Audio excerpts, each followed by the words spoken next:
they think they're duping everybody. They're not fooling more than half of Canadians.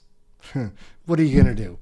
What we can conclude about what he's already done for Canada and on the international stage and where things are headed in the future. And so now I'm going to take Carney's values book apart in two ways. The first thing I want to tell you is what he thinks Canadians' values are. These are Muslim values. These are Canadian values. What?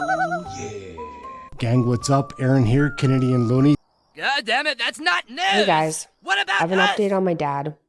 I'm actually just going to read this. It's on my teleprompter because this is too hard to explain off the cuff, so I wrote it out. This summer has been exceedingly difficult. Dad was in an ICU suffering from pneumonia and sepsis after dealing with a host of neurological issues this summer that we believe stem from CIRS, which is chronic inflammatory response syndrome due to decades of mold exposure. We don't have a better explanation for his neurological symptoms at the moment other than spiritual attacks. He's been suffering for the last number of years with unexplainable neuropathy and weakness amongst other symptoms, but they worsened this summer after he cleaned out his parents' basement after his dad, my grandpa, passed away. We weren't able to communicate with Dad really all of September. During the end of the pneumonia, he was diagnosed with critical illness polyneuropathy, which we're hoping is critical illness myopathy, which is bad enough. That's been heartbreaking and brutal on top of everything else. But after almost a month in the ICU, he's been moved out to a less urgent floor. Praise God for that. We're still in the midst of this, but now we're seeing improvements daily. The timeline for his full recovery is hard to tell at the moment, and I'll update everyone when we have more information. My family's asking for prayers. Like I said, this summer's been exceedingly difficult and terrifying. Dad's condition is complicated by the fact he can't take most medications without suffering from severe paradoxical reactions, which limits treatment options. Like I mentioned, I believe there's a spiritual element at play here. I think a lot of people have felt it in the last few weeks and months. It's been hitting my dad and my family hard this summer. In August, the day Dad was brought to a hospital by ambulance, my newborn Audrey was also brought to a hospital by ambulance within hours of each other. It was unbelievable. This was the second time this summer we had brought Audrey to the hospital after she almost died from near heart failure at 6 weeks old. That is exceedingly rare, and they couldn't find a cause for. She was diagnosed with idiopathic pulmonary hypertension, which seems to have resolved, praise God. But it's not something that happens. This was late July after Dad and I recorded some episodes of the call-in show together. Everything went just really downhill fast after that. Every single day this summer and now fall has been like watching a movie. Our family's relying heavily on the Lord through this and seeing miracles around us. We are. And I'm also aware that God uses everything for good. So eventually we'll see why this is happening or what comes of it. But Mom and I in particular really wanted to reach out and ask for prayers to help everyone get through this, especially for my dad and for my mom, but also for the nurses and doctors taking care of him, my brother, and family and friends who have come to support us. I miss my dad. My brother misses his dad. My mom misses her best friend and husband.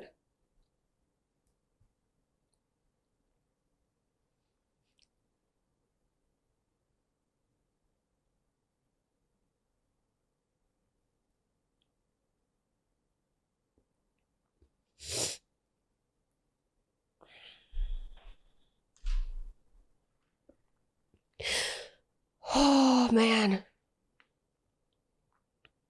I thought I wasn't going to cry during this.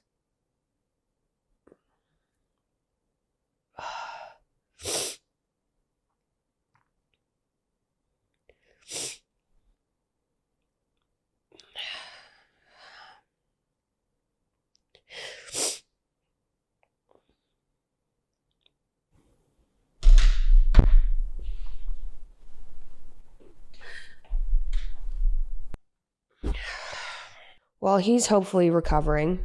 And like I said, I'll keep people updated. He has a team of people, including myself, continuing his mission, including Peterson Academy, and will be releasing his We Who Wrestle with God tour to everyone on YouTube, which he's wanted to do for a long time. And given we think there's a spiritual element at play here, we believe the right way to fight back is to keep going and push harder, if anything. Life isn't necessarily supposed to get easier when you're doing the right thing, and I can see God's hand throughout this, but it's a lot to handle. My family agreed or wanted to delay updating everybody because a lot has happened over the last few months, and we were hoping he would recover faster and we would see bigger improvements sooner and have better news. And it was really a near-death experience for a long time. So we've been just dealing with this one day at a time. We still are. It's been overwhelming, but it looks like, and we're praying that things are headed in the right direction. He's out of the ICU. So that's the main thing. He's out of the ICU. Like I said, praise God for that. Thank you all for listening. Thank you for the prayers. Thank you to everybody who's reached out.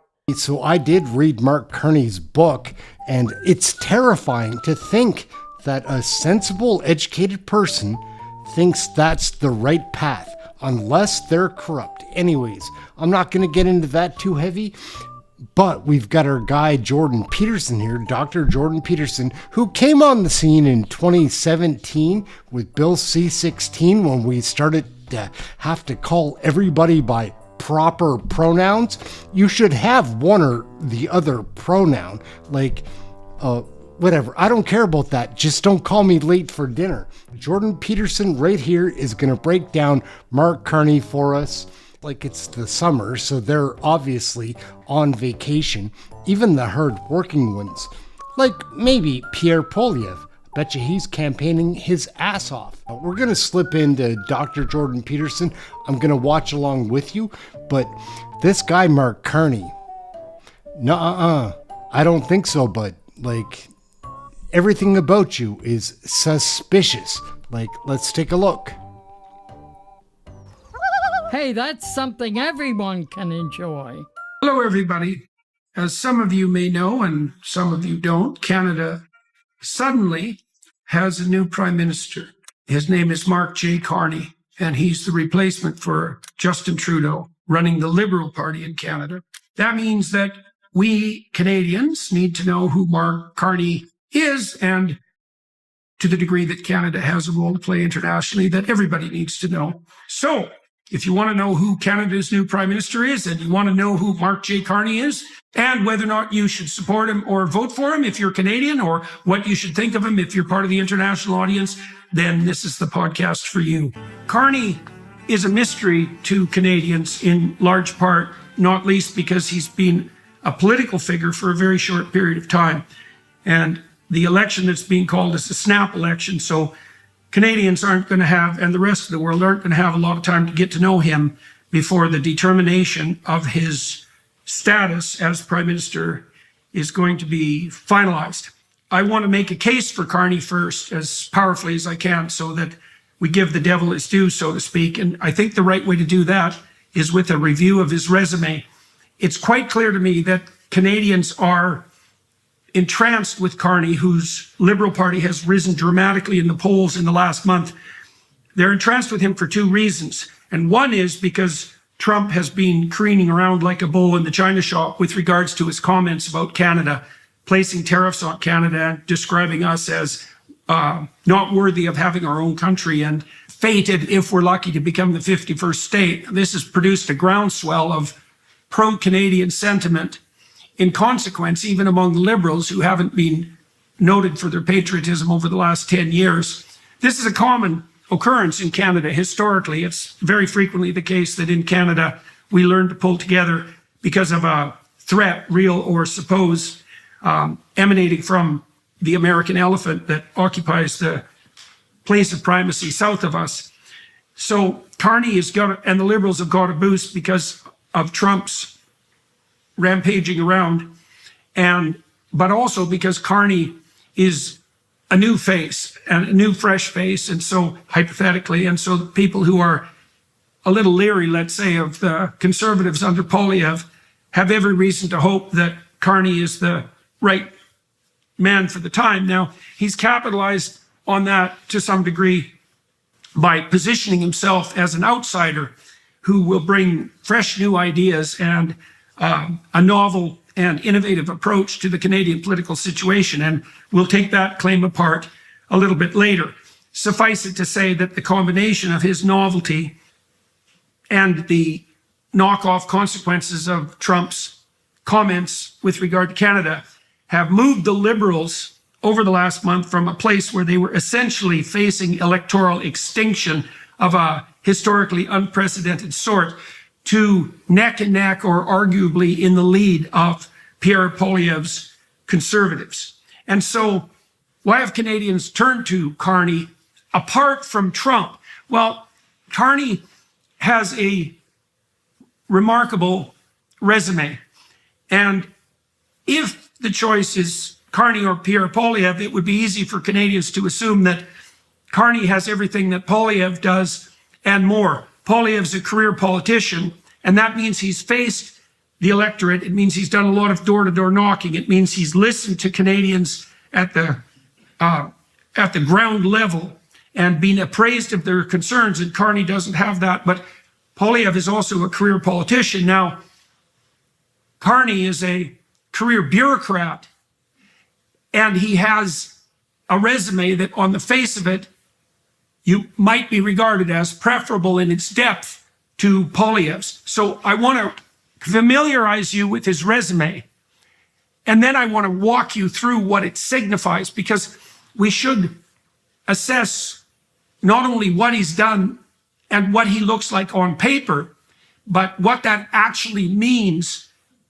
practically and conceptually speaking, and with regards to its impact on Canada and the broader world. So we're going to start by walking through his resume. So currently, as we already pointed out, he's Prime Minister of Canada, and that's been the case since March 14th. Now, here's a couple of things to understand about that. The first is that he's Prime Minister and he holds no seat in the House of Commons, which means he hasn't faced any electorate. He does not have a mandate from the Canadian people. And about 130,000 Liberals voted for him. So he's basically become Prime Minister with no test of the validity of his personality or his political stance being presented to Canada by a tiny proportion of the Canadian population. It's about 0.5% of the Canadian electorate. And so that means it's actually incumbent on him to do exactly what he's doing, which is to call an election, but also not to be parading around the world, let's say, especially in places like Europe, acting as if he is Prime Minister with a mandate. Now, he's done a fair bit of that in the last couple of weeks, and we want to keep that in mind. And we also want to keep in mind the fact that the election is very likely to be of incredibly short duration, because there's a reason for that too. Okay, so currently as Prime Minister, that's obviously somewhat impressive. He got a bachelor's degree from Harvard in 1988 and developed an interest in economics at that point. Then he went to the University of Oxford. So these are major league educational institutions. And back in the late 80s and the early 90s, they were still highly credible institutions, I would say. So he was at Harvard in 1988. I was teaching there from 92 to 96. My experience at Harvard was stellar. I thought it was an absolutely remarkable institution. So again, I said I would give the devil his due. And to become a bachelor, to get a bachelor's from Harvard is a genuine accomplishment. It certainly indicates that you have a fair bit of raw cognitive power and some real conscientious discipline. And then he went to Oxford, which is another one of the world's premier universities. He got a master's degree in economics in 93 and a doctorate in 95. And then he has an honorary degree from the University of Manitoba, doctorate of laws. So educationally, that's very stellar. Now, with regards to his professional experience, he was governor of the Bank of Canada, and that's a major deal as well.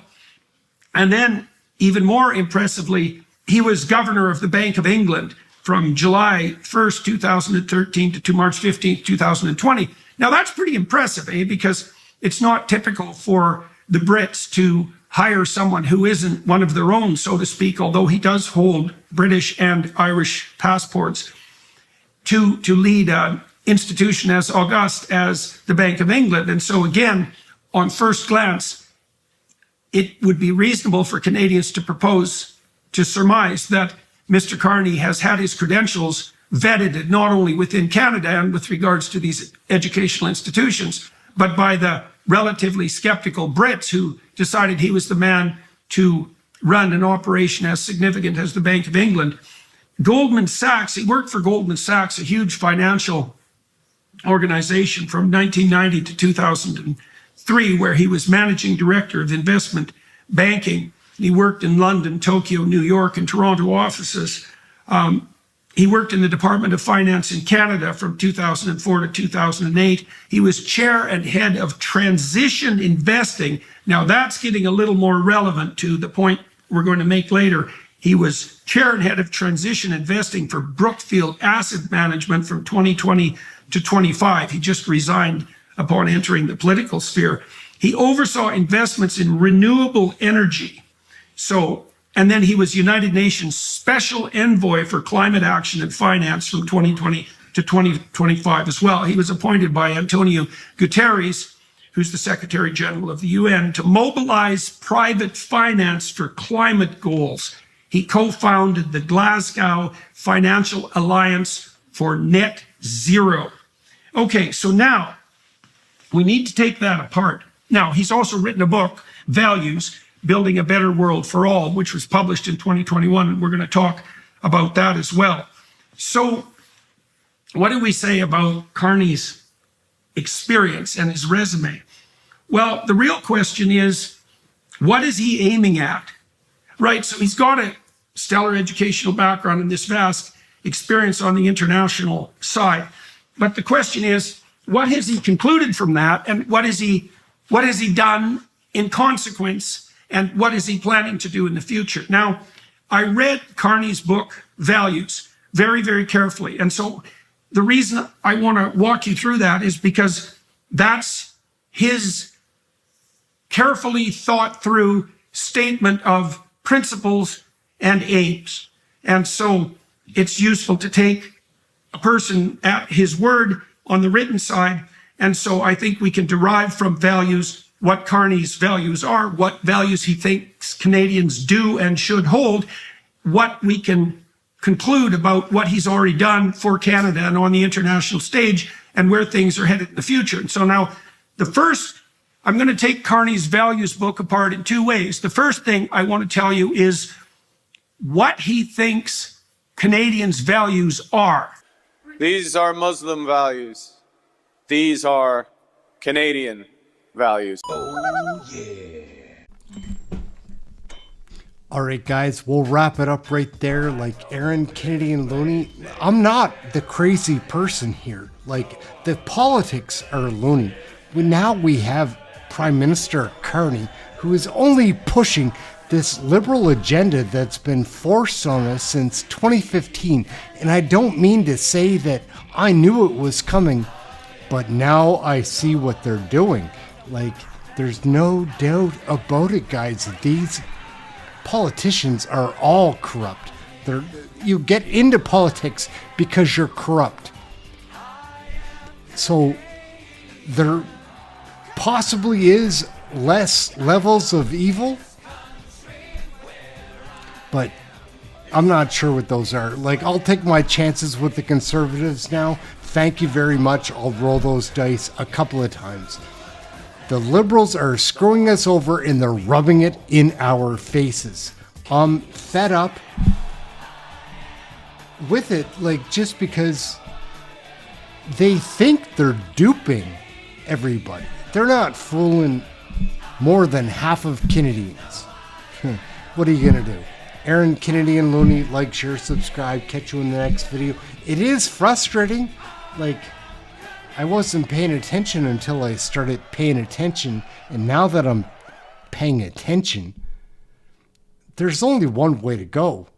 And it's the other way. Like, that Mark Carney is a bum.